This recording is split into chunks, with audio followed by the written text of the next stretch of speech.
And well, your father makes music instruments in Greece. Well, you also went to South Africa.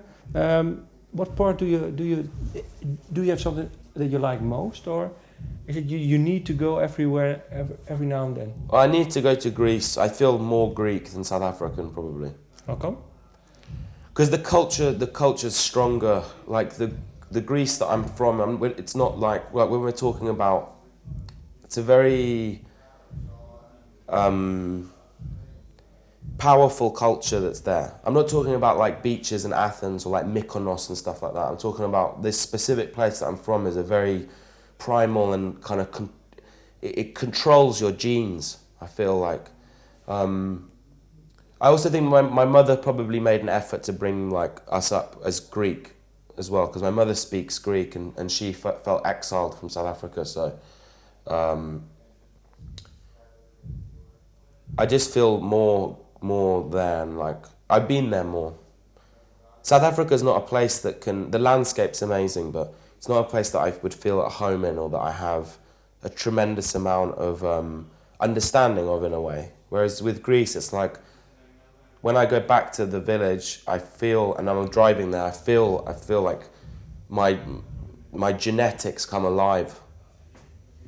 It's interesting. Like it's like the ancient primal baboon in my brain. Like it fits in. That's the landscape it fits in. Can you tell me what three instruments did your father make again? Was the Lira, yeah, lute, lauto, and sambuna, which is bagpipe. and if he plays those instruments, do you play those instruments when you're there? No, not really. He's tried to get me to play the bag. I've dabbled. I would have liked to have more, but I just never had enough time. You kind of have to be there for a long time or to be taught it in some way. And because I've always been consumed in doing my own music, I never kind of gave it enough time. I can play along a bit to the lute and stuff. And I like to dance when I'm there. Is it for you, the songwriting that you do, can you say that it is influenced by this type of music, or is it just far out? I mean, it's influenced my brain, so I feel like it's influenced the music, but I don't sonically try and incorporate anything directly, but there's a type of purity to that music, and like, I also, lyrically, because some of the lyrics are so old and otherworldly, the images are very simple but striking, and they're always using the same 3 or 4 motifs. Like it will be like a rose, or a black horse, like a warrior on a black horse on the hill, and they're very symbolic. They're very striking symbolic images, and I think that in some ways maybe that's influenced our lyrics. Do you have an example? I think like a song like Spanish Sahara is almost like a Greek, like nods to Greek. For me, it has a Byzantine kind of feeling about it. Not the tune as such, but if you were to take the lyrics, it could be a kind of dirge. It's like and they sing dirges there where I'm from. The women sing, sometimes cursing. There are songs that are curses, essentially, to men that have jilted them. And they're very like, they invoke things like the Furies and these sort of slightly pagan elements to it. And you were saying that, well, the men over there, they have their, every now and then they sort of, forgive me the word, freestyle singing. Yeah.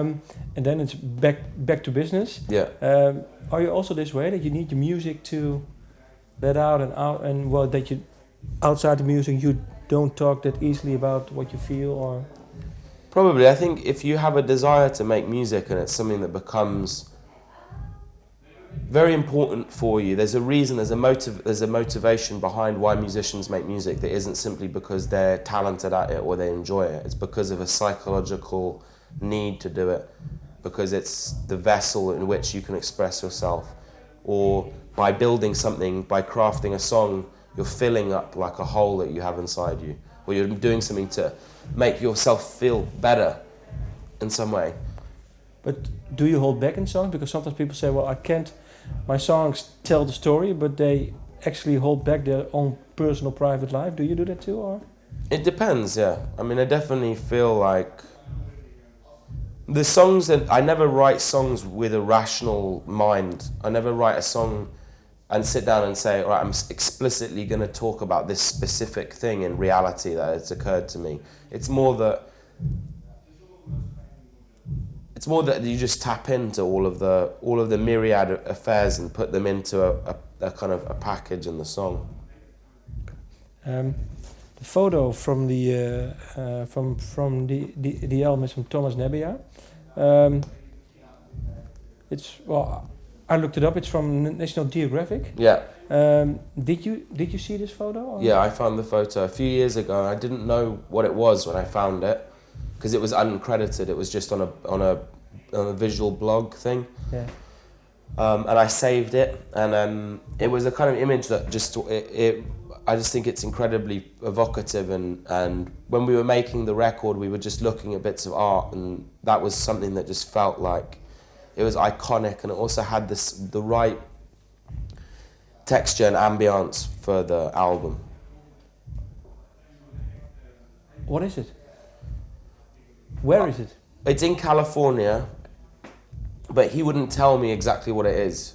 I asked him what exactly is going on in the photo because I like to think that it's some sort of crazy like death cult, like Symbionese Liberation Army, end of days, like women riding horses out into the sea in this kind of, and they're like far out on acid or something, and that's what I think it is. But it might be something very different. It might be something way more boring than that.